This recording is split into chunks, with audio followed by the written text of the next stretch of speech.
Hi, I'm Peter Hill, and this is the D-Word podcast, where we talk dementia. Welcome along to another edition of the D-Word podcast. I talk to many inspirational people, and this week my guest is Harry Urban, who was diagnosed with Alzheimer's in 2002, and since then he's been a tireless campaigner trying to raise the profile of dementia in his local community and worldwide. So first off, what led Harry to seek a diagnosis? This is back in 2002. I retired, and actually I retired in 2000. I retired, and I found out that while I was working, I wasn't able to do the things on time that I've done for many, many years.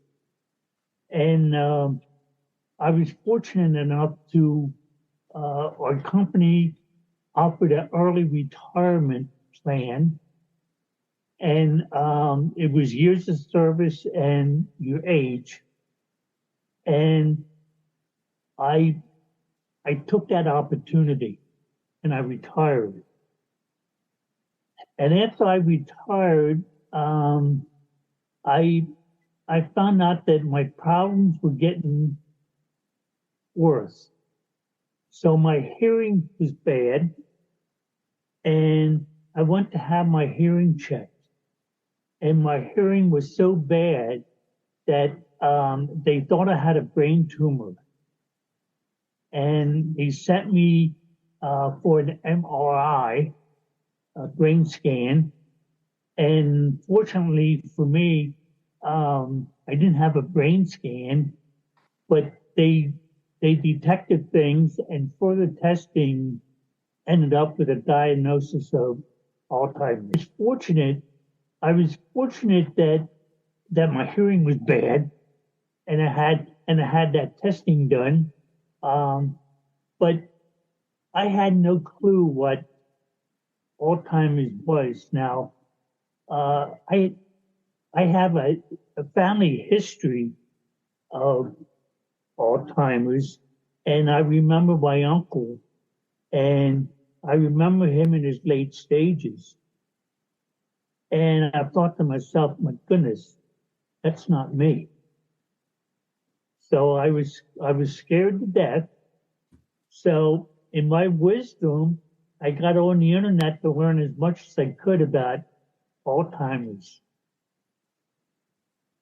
And boy, that scared me more. I mean, there was so much misleading information out there that I finally thought that I had to find a way to learn about this disease. And the only way I was going to learn about it is from others living with this disease. And that led me to my advocacy that I do now. Yeah, it's, in terms of when you had your diagnosis, I mean, were you given any support, or, what was the kind of story there? My advocacy is very important to me. Now, over in the UK, I became an ambassador for the Purple Angels, Max group. And in Italy, I became an ambassador for Sentimenta. It's an Italian group. And here in the States, we believe in treating dementia through medication. And I think that is so wrong. Like, if you get depressed, they give you a pill to get over your depression. And that's what got me so involved with Sentimenta, because they have a more gentle, caring way of caring for somebody. If somebody has depression, they try to determine why that person is depressed and then treat that symptom. So it's not just, here's a pill. But here in the States, now I've been fighting for the rights of dementia for a long time, and I don't see much improvement. Now there's some programs, yes, that are out, but I know when I talk to uh, newly diagnosed patients that's just been diagnosed, they have the same questions and fears I had 20 years ago. So to me, we didn't make much progress. Yeah, that's that's kind of sad to hear. I mean, why do you think that is? Because there is a greater understanding, the occasional news story about dementia, but as you say, still those kind of support services here in the UK is very patchy. It's got to be said. And I just wonder why that's the case with you yourself. 20 years on. But see, now, when I was first diagnosed, like I said, I was looking for information. So at that time, the Alzheimer's Association had a bulletin board that you could post questions, and 3 or 4 days later, you got a response. Well, I thought to myself, in this day and age, there has to be a better way. So I created several support groups on Facebook called Forget Me Not. And in Forget Me Not, I tried to, my goal was to give people hope that there is life beyond your diagnosis. Like when I talk to somebody that was newly diagnosed with any form of dementia, it's doom and gloom. And I try to lead by example. And I say, I've been living with this disease over 20 years now, and look what I can do. Now, the first thing they say, are you sure you weren't misdiagnosed? And my answer is no. If you look at my cognitive testing, now, I have no idea what day it is. I can't count. I can't tell time anymore. I forget my children and grandchildren's names, but my functionality is great. And I think the reason for that, Pete, is because dementia awareness gave me a purpose. It gave me a reason to get up in the morning and to raise awareness. And I think I was very successful just because of the response I get, especially from, I call my sentimental family. It's my Italian friends that I've never met, but we formed a bond. And it's incredible. Now, I also have several, we call them dementia chats. Now, I got the idea from Norm McNamara, and we meet several times a month, and we discuss what it's like living with dementia. UK Health Radio, the station that makes you feel good.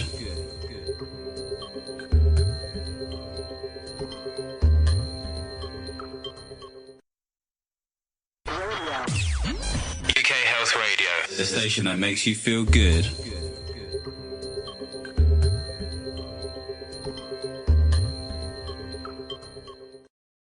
Now, I make a point telling them that I can't give you medical advice.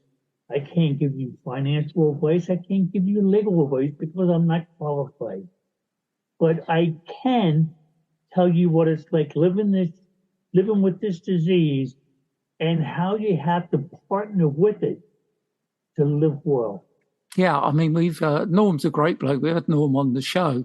I know, I know Norm quite well. He does a marvelous job here with the stuff that he does. I guess really, it's really about concentrating on what you can do rather than thinking about what you can't do. I try to teach people, don't dwell and worry about the things you can't do anymore. That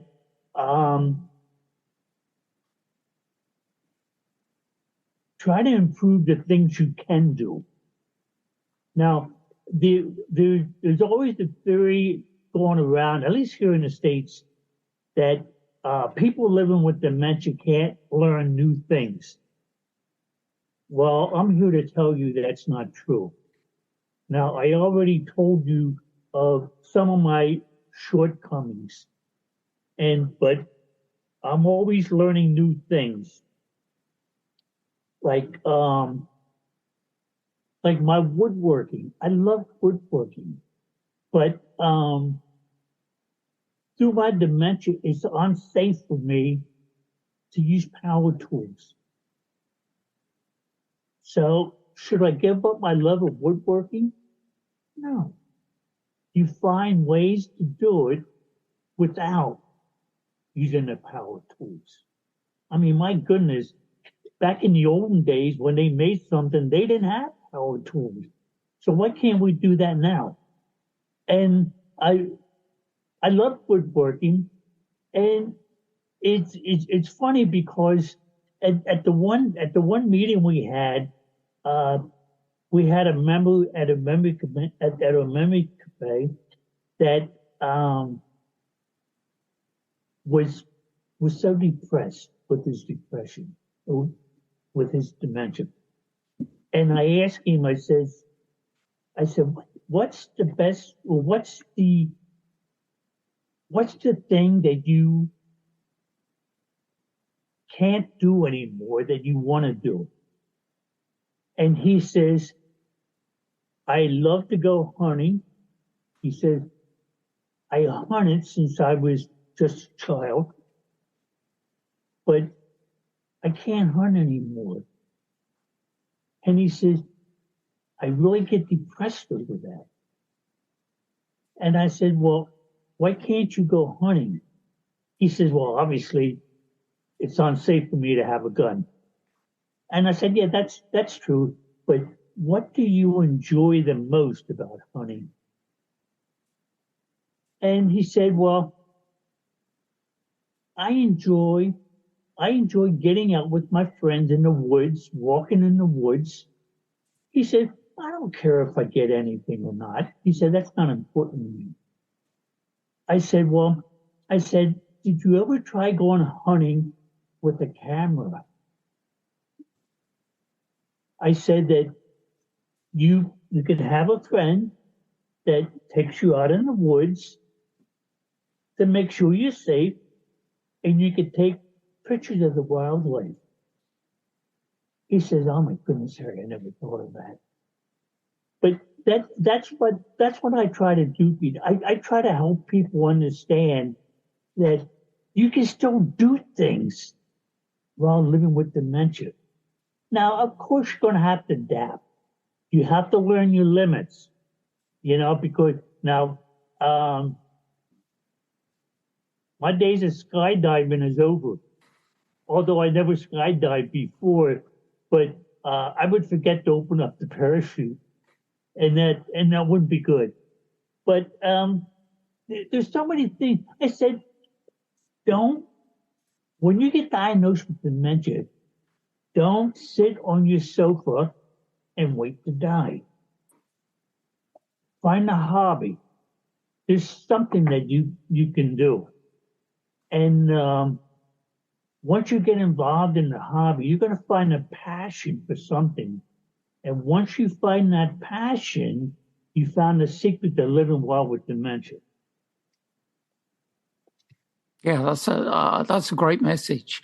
I think, because going back to what you were saying a little bit earlier, there does seem to be this concentration on take a pill and go down the medical route, whereas the social route, as I call it, is still in its infancy, really.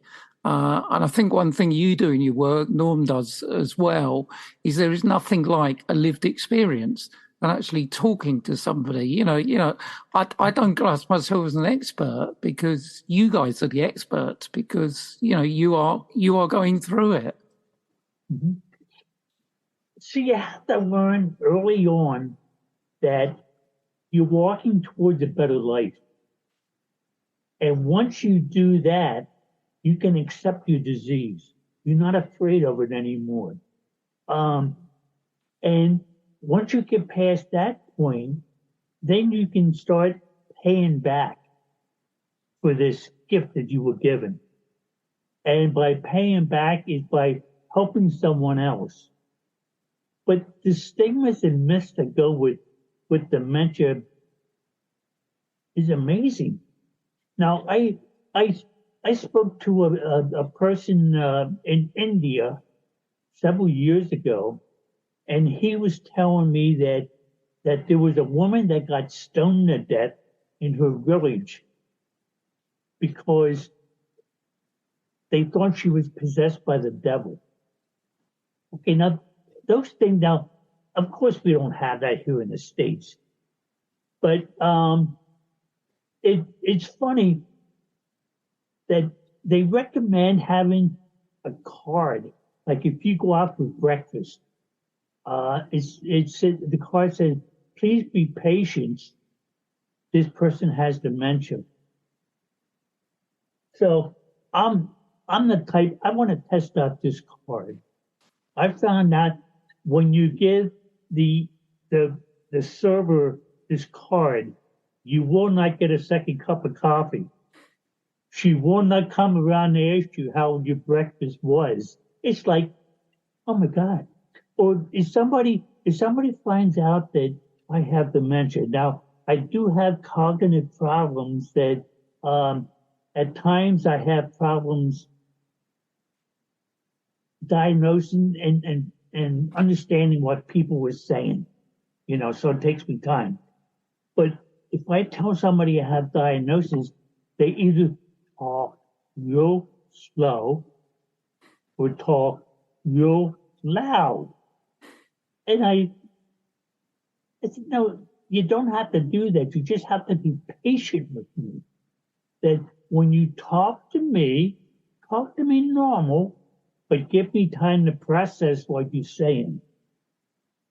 Because it may take me a while to process, and it's not like I didn't hear you, I just didn't understand yet what you said. One of the things that we try to teach the care partners is how to communicate with somebody with dementia. And I'm a storyteller, so I like to tell stories. We had a friend that her mother was in a care facility, and she said to me, "Harry, would you go along with me to visit with my mother?" And I said, "Sure, I'd love to." She said, "Now, I have to warn you, she doesn't speak anymore. She doesn't open her eyes. That she's kind of in a comatose state." I said, "That's not a problem." And so we went, and I visited her up until the day she died. But it was amazing, Pete, the transition she made.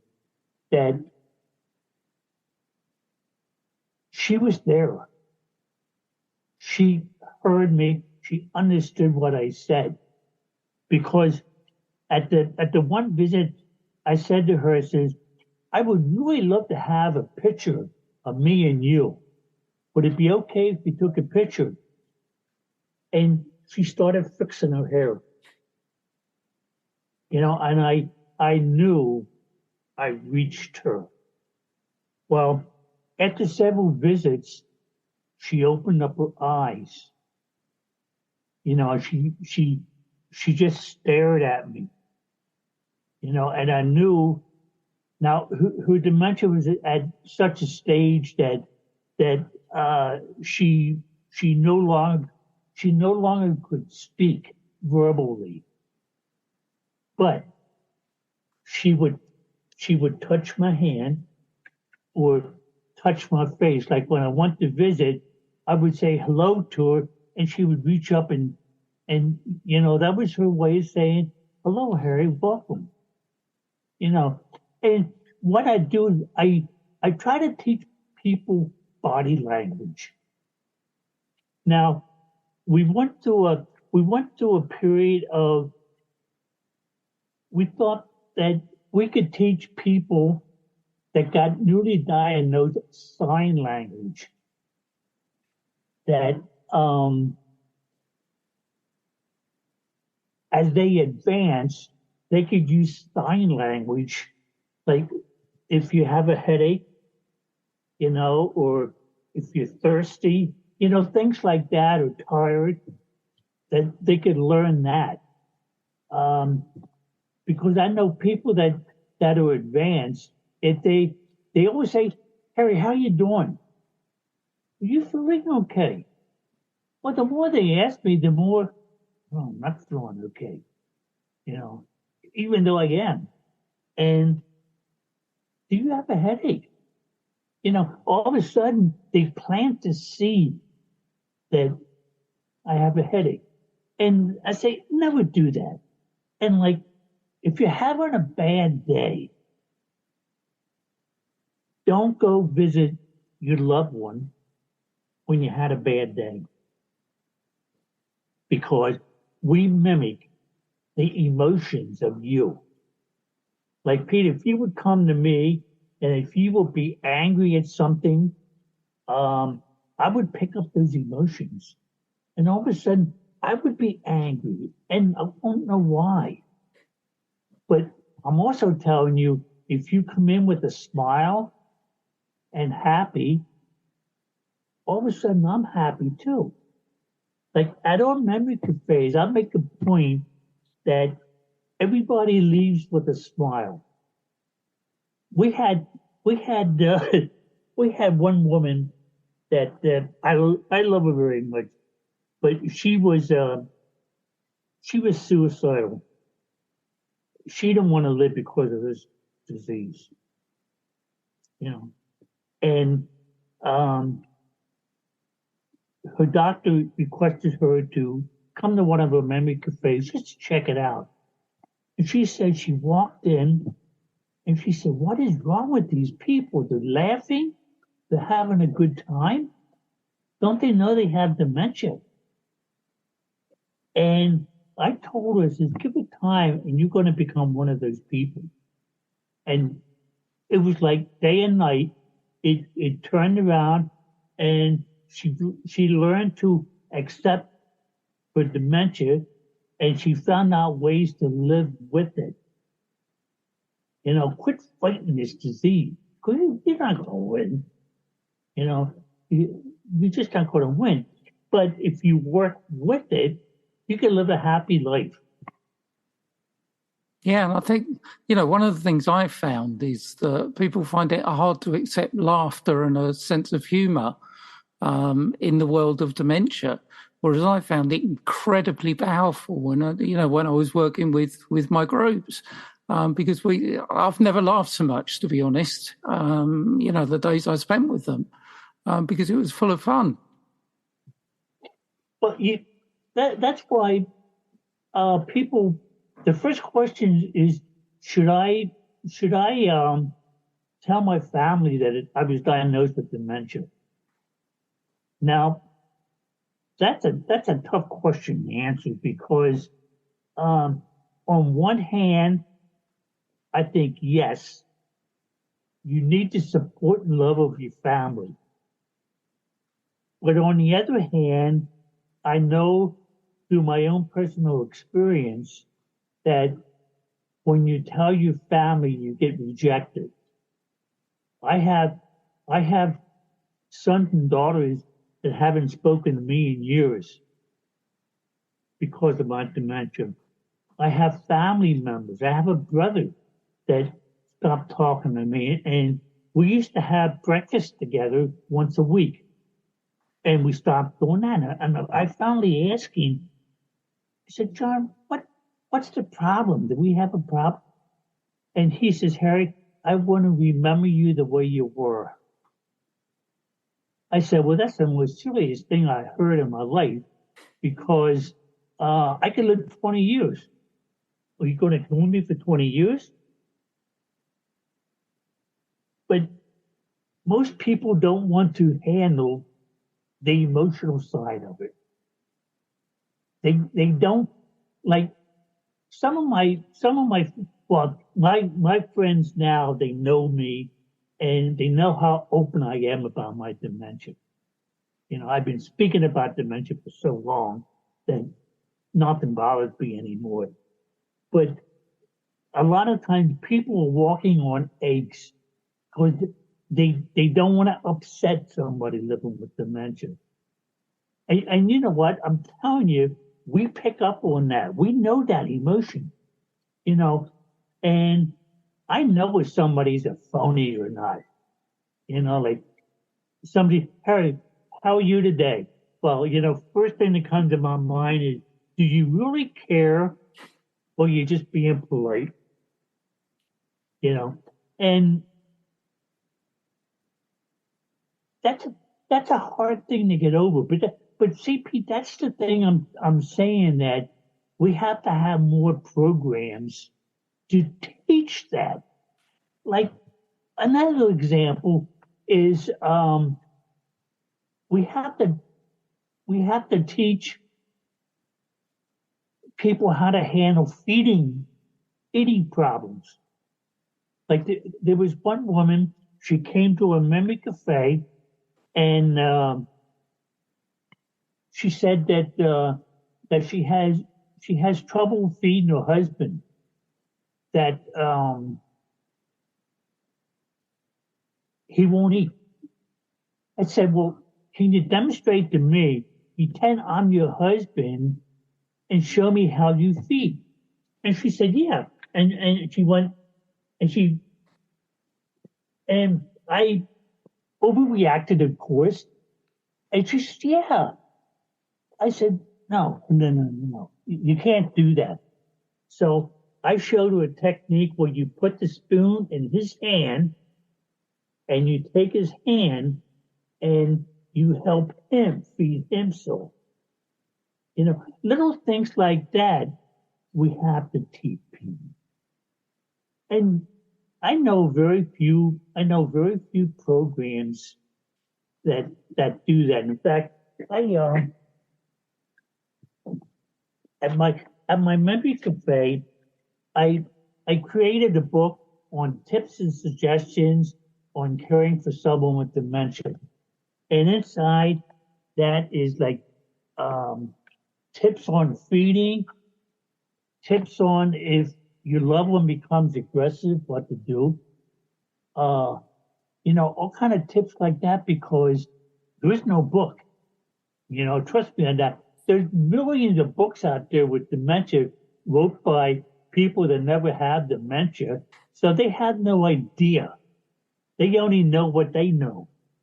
You know, they don't know the emotional side of it. And that's what I try to teach people that dementia is a medical problem. You know, it's not a mental health problem. It's a degeneration of the brain.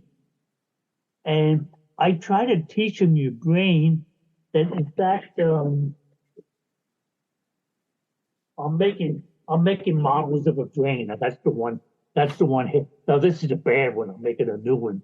But at a memory cafe, I can teach them that this section of the brain controls your motor skills, your eyesight, and stuff like that. So when they always ask me, well, what's the difference between dementia and Alzheimer's? And I have to explain to them that dementia is the umbrella, and hanging off the umbrella is the different forms of dementia. Now, there's over 200 and some different forms of dementia, but the basic ones are like Alzheimer's, Lewy bodies, and frontal lobe, things like that. And they say, well, how does a doctor know what kind of dementia I have? And I said, well, it's a guessing game, really. That's all. I mean, there's no. Now the testing for dementia has improved tenfold since I was diagnosed. So they have scans and they can actually see the degeneration in the brain. But I say that they go by your symptoms. Like if you have memory problems, things along that way, they know. And if they look at your brain scan and if you see deformities in that, they can say, okay, that's probably Alzheimer's. Or if you have problem with your motor skills, they might lean towards Parkinson's or Lewy bodies, or things like that. Or if you had strokes, it could be vascular, things like that. But it's still a guessing game. Like with me, I was diagnosed with Alzheimer's. Now, back in those days, I was diagnosed with that because of my family history and the symptoms I was showing at the time, forgetfulness and things like that. But since then, I'm showing more signs of vascular dementia with mini strokes and things like that. So it's very possible to have mixed dementia. That you can have symptoms of various dementias. But if you think you have a problem, I encourage people to be checked by a doctor. Now, don't go asking a friend, do you think I have dementia? Because guess what? You're not going to get an accurate diagnosis. But if you think you have a problem, you probably do. So it's best to go to your doctor and have the proper testing done and have the proper treatment done. Now that's the key. That's the key. But I wish doctors would be trained on giving hope. Like I know when I was diagnosed, and he gave me the wonderful news that he believes I have Alzheimer's. It was here's a prescription. I'll see you in 6 months. UK Health Radio, the station that makes you feel good.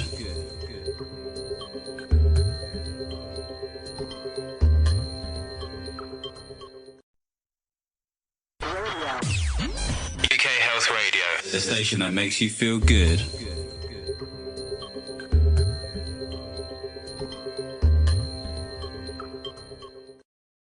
Ask everybody about it.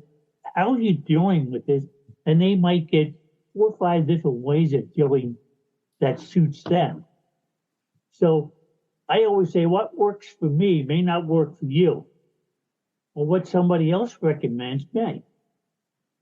And that's how people learn. They learn from each other. And it's a two-way street. Somebody learns a lot, but they're given hope, and next thing you know, they're giving you advice. So it's a win-win thing. You talk about love, like I just received in the mail this wonderful Christmas card that was made from a woman in Italy.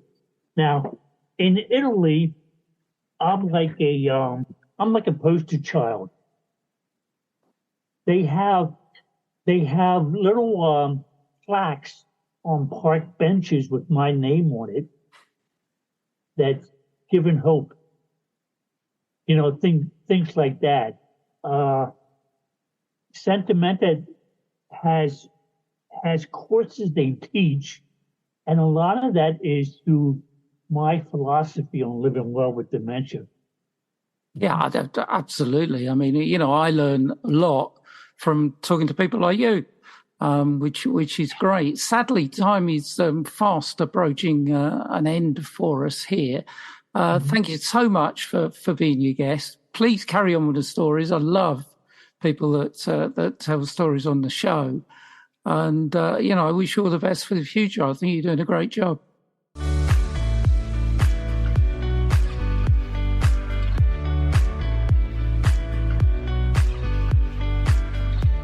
What an inspiration. Hope you enjoyed listening to Harry, and you'll join me next time here on the D Word Podcast.